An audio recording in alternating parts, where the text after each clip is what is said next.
O ministro das Relações Exteriores, Ernesto Araújo, falou sobre as ações de seu ministério durante a reunião do governo Jair Bolsonaro esta manhã.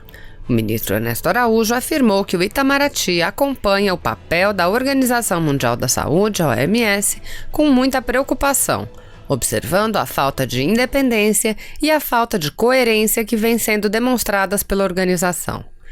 Araújo anunciou que o Brasil está propondo, junto com outros países, uma investigação e um processo de reforma da OMS.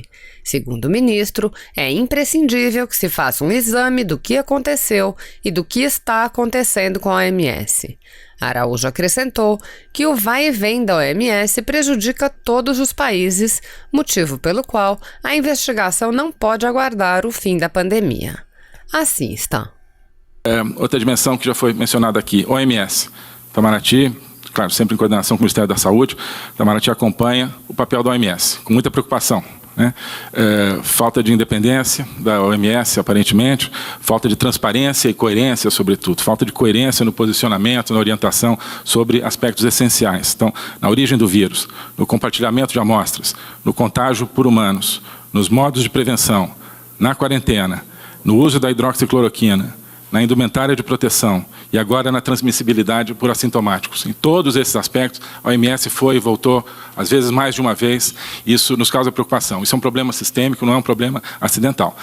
Por que temos que examinar? É uma questão de influência política, é uma questão de influência de atores não estatais na OMS, é uma questão de métodos de transparência, precisamos examinar. Para isso, o Brasil está propondo, junto com um grupo de outros países, uma investigação,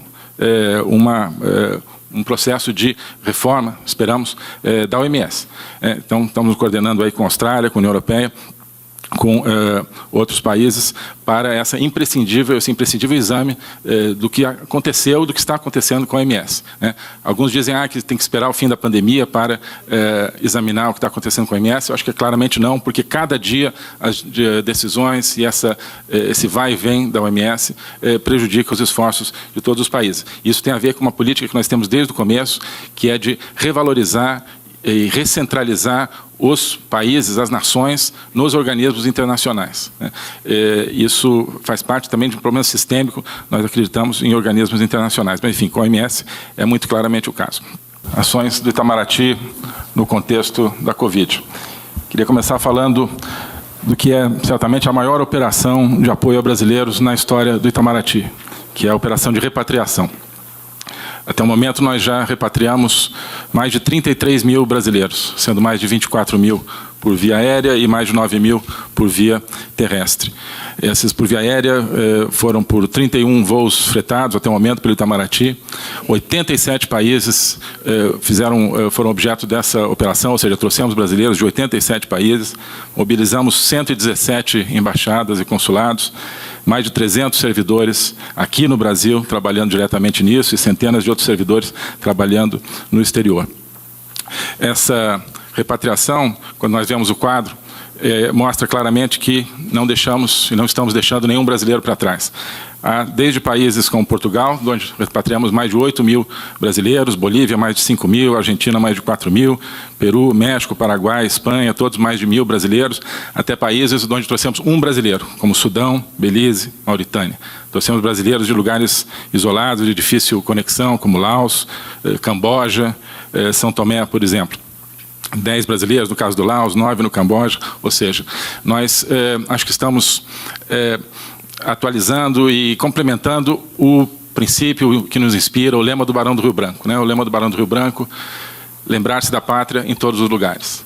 Acho que hoje nós podemos dizer, lembrar-se dos brasileiros em todos os lugares.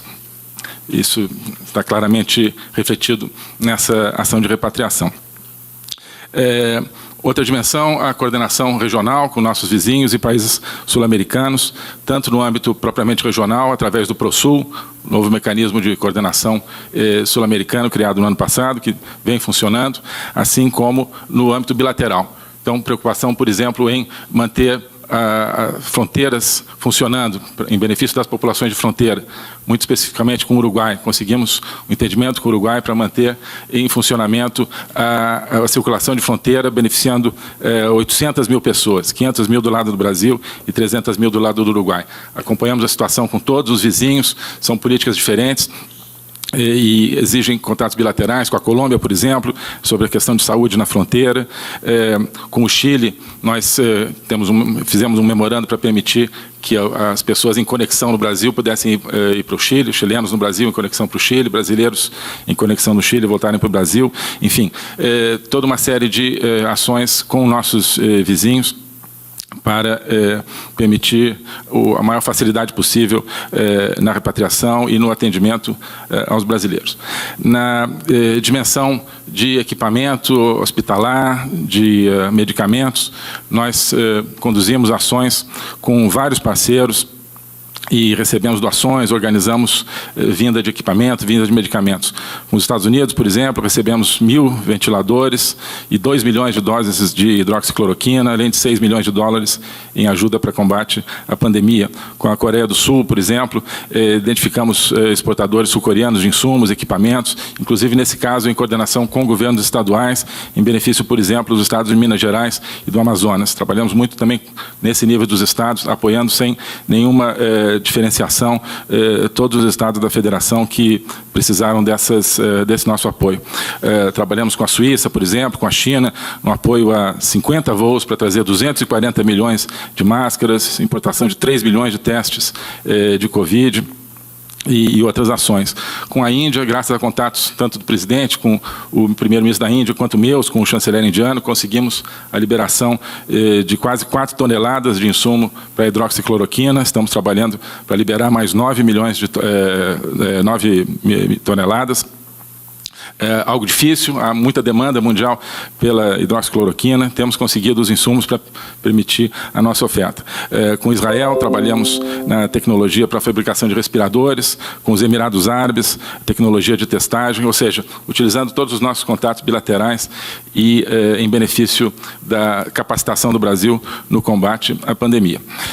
Outra dimensão que já foi mencionada aqui, OMS, Itamaraty, claro, sempre em coordenação com o Ministério da Saúde, Itamaraty acompanha o papel da OMS, com muita preocupação, né? Falta de independência da OMS, aparentemente, falta de transparência e coerência, sobretudo, falta de coerência no posicionamento, na orientação sobre aspectos essenciais. Então, na origem do vírus, no compartilhamento de amostras, no contágio por humanos, nos modos de prevenção, na quarentena, no uso da hidroxicloroquina, na indumentária de proteção e agora na transmissibilidade por assintomáticos. Em todos esses aspectos, a OMS foi e voltou, às vezes mais de uma vez, isso nos causa preocupação. Isso é um problema sistêmico, não é um problema acidental. Por que temos que examinar? É uma questão de influência política, é uma questão de influência de atores não estatais na OMS, é uma questão de métodos de transparência, precisamos examinar. Para isso, o Brasil está propondo, junto com um grupo de outros países, uma investigação, um processo de reforma, esperamos, da OMS. Então, estamos coordenando aí com a Austrália, com a União Europeia, com outros países, para esse imprescindível exame do que aconteceu, do que está acontecendo com a OMS. Né? Alguns dizem que tem que esperar o fim da pandemia para examinar o que está acontecendo com a OMS. Eu acho que claramente não, porque cada dia as decisões e esse vai e vem da OMS prejudica os esforços de todos os países. Isso tem a ver com uma política que nós temos desde o começo, que é de revalorizar e recentralizar os países, as nações, nos organismos internacionais. Isso faz parte também de um problema sistêmico, nós acreditamos em organismos internacionais, mas enfim, com a OMS é muito claramente o caso. Por fim, retomada econômica, já pensando adiante. E aí, claro, sempre em coordenação com o Ministério da Economia. Participamos de reuniões de ministros do comércio do G20, onde se procura manter o comércio internacional em funcionamento. Participamos de vários grupos informais que têm se criado a nível ministerial, a nível de chanceleres. Um grupo, por exemplo, criado pelo Canadá, muito útil, que tem Alemanha, Austrália, França, Indonésia, Itália e vários outros países. Um grupo de coordenação que se criou com Brasil, Estados Unidos, Índia, Japão, Austrália, Coreia e Israel, muito interessante para discutir os caminhos para a retomada econômica num novo cenário internacional pós-coronavírus. Participei ontem de um exercício também muito interessante no Fórum Econômico Mundial, um chamado Grupo de Ação Global, que está sendo criado, ao qual nós fomos convidados para discutir essa estrutura do sistema internacional. Diálogos bilaterais, tínhamos já antes da pandemia uma agenda comercial muito ativa, mais do que sem precedentes talvez, tendo já concluído grandes acordos, e não paramos, ao contrário, aceleramos, falando com a União Europeia para a ratificação do acordo que nós assinamos no ano passado, abrindo com os Estados Unidos o caminho para uma parceria econômica muito profunda e em outras negociações que estão em andamento, falando com a Arábia Saudita, por exemplo, para a vinda de investimentos, assim como Emirados Árabes também, Israel. Então, nesse contexto, sempre centralizando no futuro, ou seja, no futuro imediato, e nas oportunidades que estão surgindo nesse momento. Há uma tendência muito clara, já em andamento, de reestruturação dos fluxos mundiais de investimentos, e o Brasil, nós estamos nos preparando o Brasil para se beneficiar intensamente dessa reorganização, em benefício da retomada econômica, em benefício do emprego, em benefício da renda aqui no Brasil. Muito obrigado. Só para complementar, permite, Ernesto, nessa nossa conversa com o presidente Donald Trump semana passada, a qual você esteve presente, essa doação de 1.000 respiradores foi acertada que 50 seriam repassados ao nosso país irmão, o Paraguai. Ok? Se você apoia Jair Bolsonaro, curta este vídeo, manifeste a sua opinião e compartilhe para que a vontade do povo brasileiro seja conhecida. Inscreva-se no canal para ter acesso gratuito ao nosso conteúdo. Uma produção Folha Política.